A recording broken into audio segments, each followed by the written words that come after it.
जगई bakery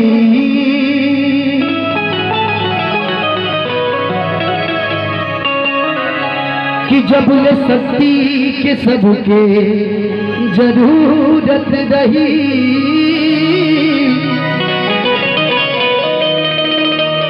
तब ले माई के पचरा गवई बेकरी।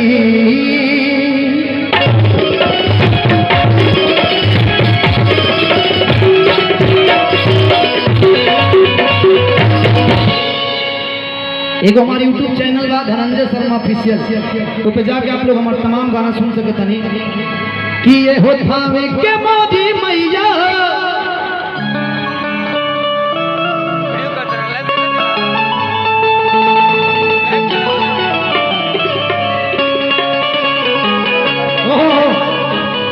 क्या बात है। ठीक है लगाइए खाली दिखा ली ऊपर के शो दिखा दो कि ये हो भावे के मोदी मैया अब तनी हो जाना तू हो सहैया कि दिन रात बलकवा तो हद गीतिया गावे कि घर आ जा देवी मैया तो हद बेटा बोला देला। जे माई से प्यार करने के लिए हाथ उठा के ताली रेडी 1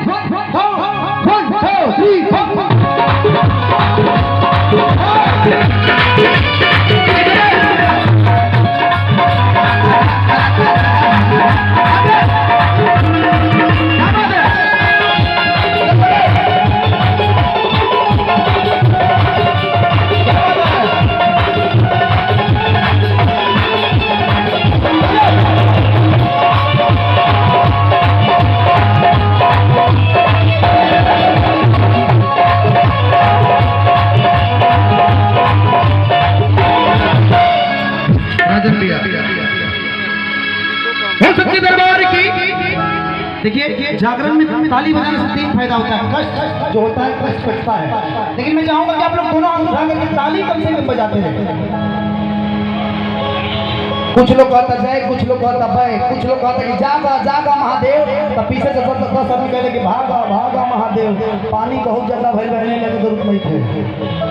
एक बार जैसे हाथों उठाएंगे, जो लोग होंगे हाथों उठाएंगे, एक बार उठा लीजिए दोनों हाथों को और ताली के साथ कि ये हो खावे के मोदी मैया तनी हो जाना तू सहैया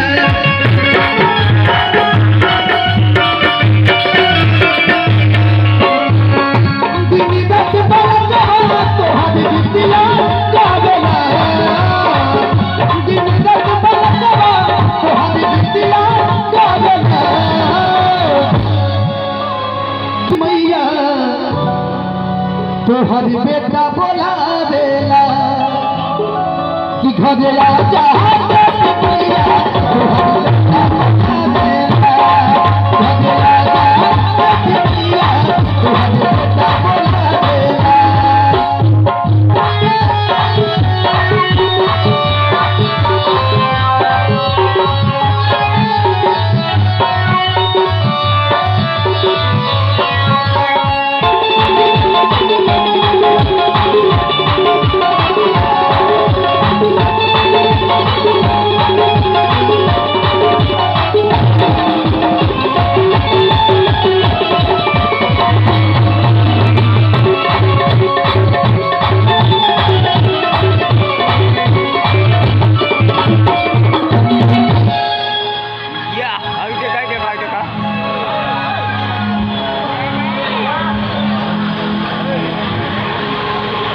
जी प्रणाम।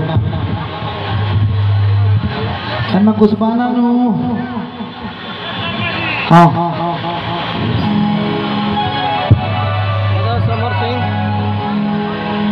एक भाई की तरफ से कागजे मिलल था कहा, लेकिन ये प्यार बाना चाहिए।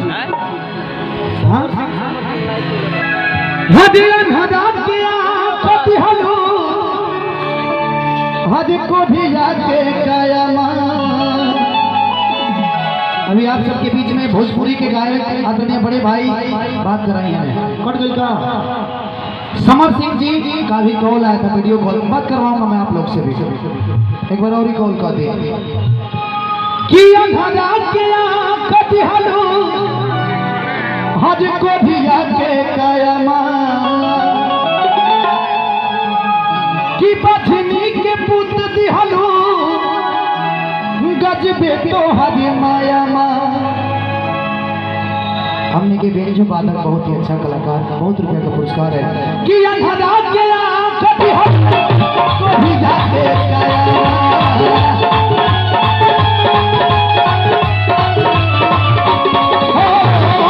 बछनी के पुत दिहलू गजबे तो हज माया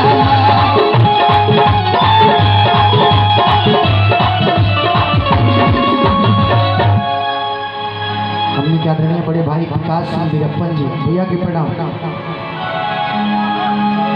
भैया गोड़ लागो कि ये हो थामे के मोदी मैया तनी हो जाना तू हो सहैया कि दिन रात धन जवा। ये विकास सिंह वीरप्पन जी है जो उनके आप लोग सुन ले सबके सारे भी एक साथ एक बार हिला दीजिए हाथ में। अच्छा ये समर भी है क्या बड़ा कटता नेटवर्क के चूंकि प्रॉब्लम देख लीजिए थोड़ा सा भैया। हज दिन रात पलकवा तो हज गीतिया गावेला कि घदिया जा देवी मैया तो हज बेटा बोला देला कि घदिया जा देवी मैया तो हज बेटा बोला देला घदिया जा देवी मैया तो हज बेटा बोला देला। जय काली जय काली जय काली काली जय काली जय काली